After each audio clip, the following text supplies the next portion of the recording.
Well, I think I only have 4 words left. Thank fuck for that.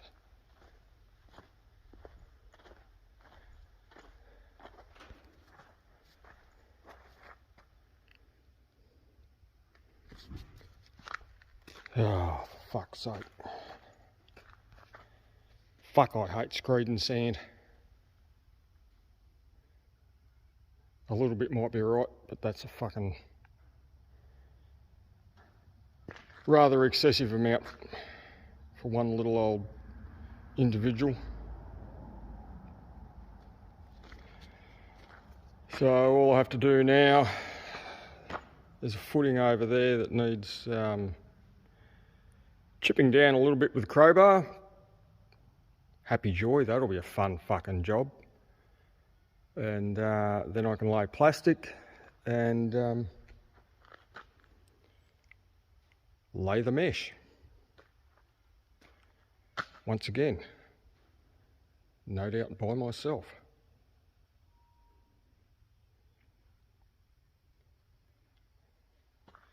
So yes, that was 2 days worth of filling and screeding. What did I use? Probably 22 cubic metres plus 2 buckets full. So maybe, I don't know, 24, 25 cubic metres to fill that bastard and level it off. So anyway, I'll get that done tomorrow, chip that bit of shit out, lay the plastic, well, might even do it now, start chipping it anyway. Lay the plastic, lay the mesh, and then it shall be onto those doors. Plastic laid, mesh laid. So any stray visiting putty cat, like yesterday, these little paw prints, won't be leaving me any surprises and buried in the sand.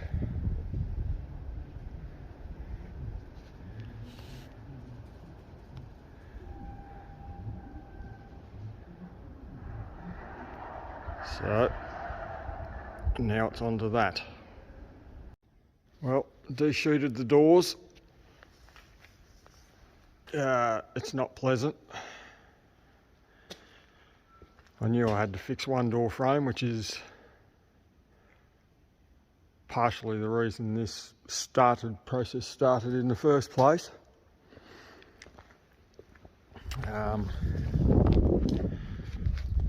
Probably get up here and have a look. Maybe.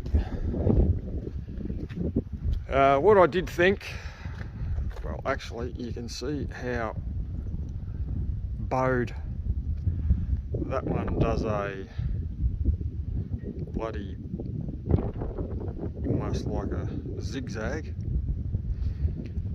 That was the worst door, that's the second door. What I had thought was maybe, because these are as light as shit, actually not physically light, I just didn't put any extra bracing in. So I'm going to make a new door frame for there. What I had thought was I could cut up the old one and weld in pieces to brace this one, except when I had a good look at it, this door was bowed, and when we get up there you can see it's not only is it bowed,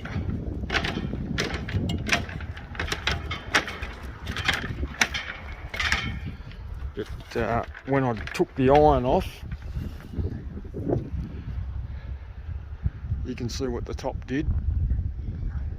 The only thing holding it straight was the bloody sheets of iron. As soon as I took those Tek screws out, the whole thing just dropped.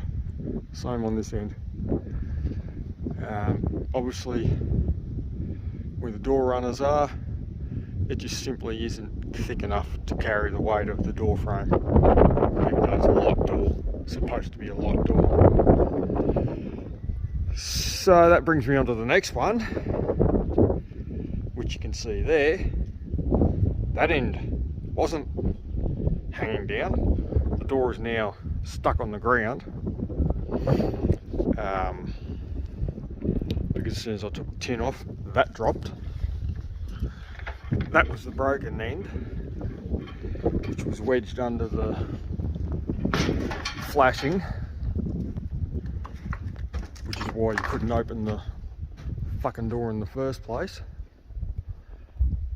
So that's crap.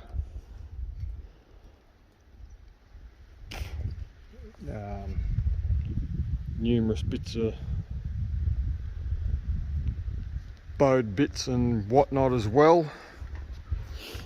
So I did think, right, I'll make one new door frame, but now I'm thinking, no, fuck it, I'll make two new door frames. Next point was, well, the height of this door was better than the height of that door, as far as the one on the bottom, on this, the upper tracking was that far off the ground, so I'd like to lower it down to here. This tracking needs to come off, needs to come out to the same width as this one, but this one needs to come down to here. So there's two options there. Well, I'm just going to have to cut it all off and be done with it. I'll have to make new brackets for the flashing. Fuck, that's cold, that fucking wind.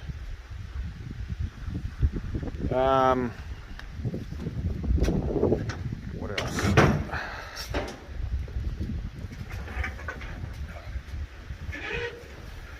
You can see there's a bow in the 8-inch purlin that carries the whole lot, so I'm going to drop that off, and well, I've got to take that off anyway to cut all these off and redo it. But what I'm thinking, when it goes back on, I'll sort of carry the weight, try and get it lasered as best as possible, or have a little bit of a rise in the middle to allow for it to drop a bit. But leads me to the next issue, which is this fucking span, truss span, that carries the truss in the shed, which is also dipped a bit, I think. Pretty sure it has. It's not just the gutter, it's the whole friggin' truss. I'll check it with a laser anyway. But it's had a very hard life, which probably accounts for why this purlin has sagged a bit as well, because the bracing was just welded to the top of the truss. I'll try not to fall off here while we're walking along this. You can see that one in there. Doesn't look as bad here as what it does in there. So obviously they're bowed in, which has probably pulled that down slightly. So what I'm thinking now is put a prop under the shed truss. I'm taking this purlin out anyway, so I realign the door tracking, because I want the doors on the outside and opening the full width. But I think I'll make a new fucking truss for the span, because It is a once in a lifetime opportunity to fix the fucking thing properly. I'll never be pulling it all apart again. So whilst I've got every fucking thing down, it would seem like the perfect chance to fix that bloody thing once and for all. It's either that or you just got to put up with it for the rest of your life and just ignore it. If I'm going to the trouble of fixing the bloody thing,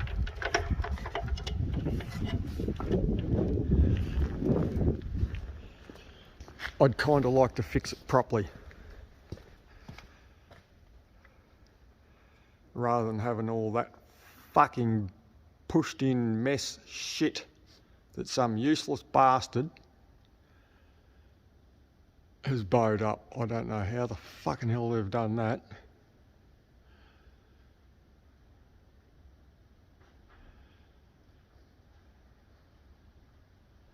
I seriously don't know how you could do that.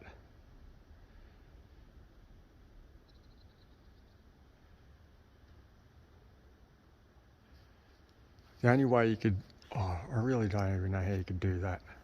Seriously, how the fuck do you do that without pushing all that bloody wall and the doors out?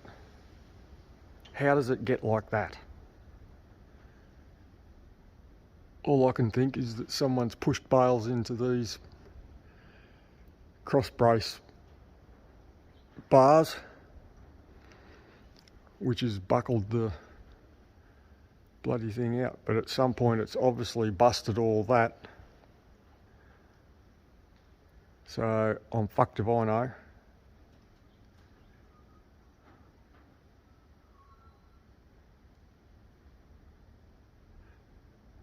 But yeah, I'll just determine now whether I'll make it out of, because that'll only be light shit. Probably lucky to be 2 mil.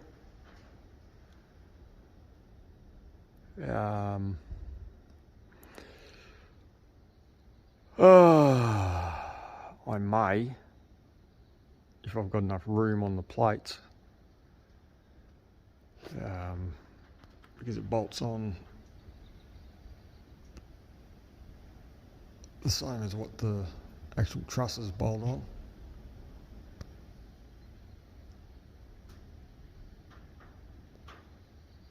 And same up there.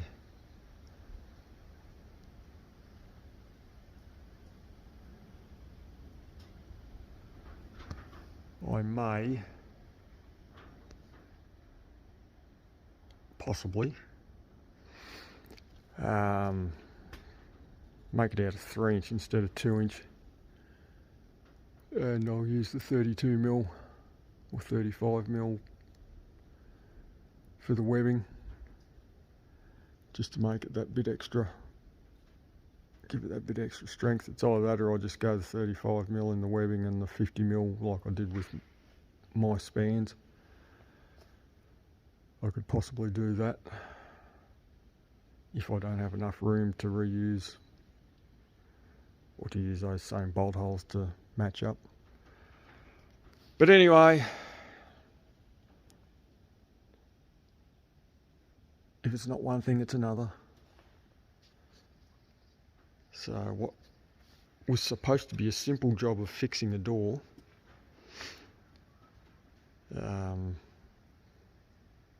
never quite ends up how you plan it. But anyway, we'll get there. Yep, doors are off.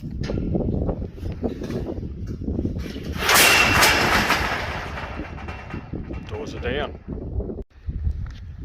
We managed to get this 8" purlin off. Certainly posed a bit of a challenge. Unbolted everything and tried to slide it backwards, back this way, which was back that way, to get it out from that corner of the shed, which is why I took that sheet of iron off there, so I had enough room to be able to slide it back. Wouldn't move, couldn't lift it, couldn't do anything. Then I discovered some fucking rocket scientist had welded the fucking thing on and you could only get the angle grinder in so far. Couldn't get up the top there, so I had to cut it off, which in itself was a challenge. Just managed to twist it out, so that's out, done, ready. The purlin itself is dead straight, there's no issue there. What I will do when I put it back up though is put in 4 more cleats and bracing in between, rather than just the 5 that it had for the 40 foot. So they're 8 foot apart obviously. I'll put another 4 in and make them 4 foot. Put the rod eye on the staff, shove the staff up, set the laser up. Had to go right to the very base of the top plate to get enough length with the staff. And this one was, well, set me height on this one, and it was spot on that one. They were dead level. This centre one has dropped 32 mil, around about 32 to 35, between 30 and 35 mil, so I'm saying 32 mil. So when I make that truss span section, which I think I'll use 65 by 65 by 4 mil rather than 50 by 50 by 2, which is probably what that fucking thing's made of. Light piece of shit it is. And I'll use better bits of angle iron for the bracing too up there. Probably even do a slightly better effort than that. Might use 3 or 4 lots. Anyway, we'll worry about that when it happens. The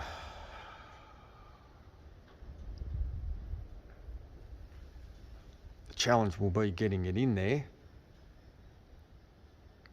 to be a perfect fit. That will be the challenge. But in the meantime, when I pull it down, I'll use the brace that I made for this section. I'll probably have to cut the bottom off it a bit and just shove it under the base of that bloody truss. Try and lift it up that 32 mil if I can. And hopefully that, well, I know that will hold it. Whilst I drop that bit out, God fuck me, this is going to be fun.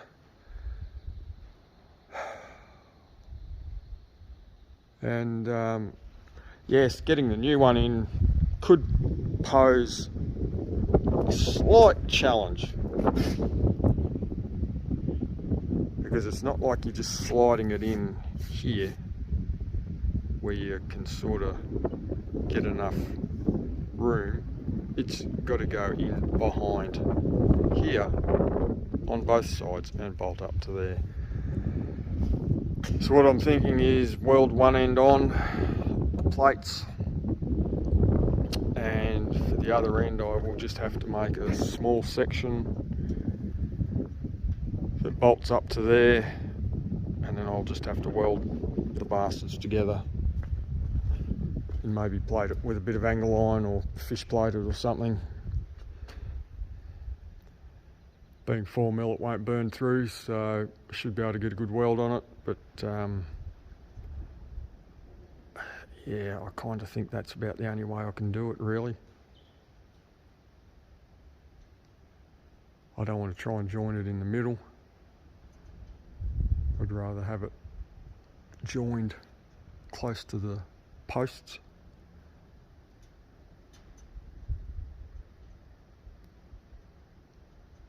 Chances are, well, it's 12 metres and 4 centimetres to be exact between the fucking things. So it's probably 12 metres and 2 centimetres when you take into account the width of the plates.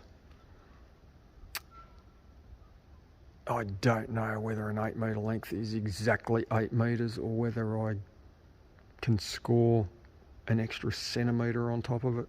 I'll have to find out, but either way, I may not have enough in 3 lengths, 2 8 metres and obviously an 8 metre cut into 2 4 metres to span the fucking thing without joining something on anyway. So if I have to do that, so be it. Short bit of 65 by 65 and just weld the bastards together. But yes, like I said, if it's not one thing, it's another. But slowly getting there.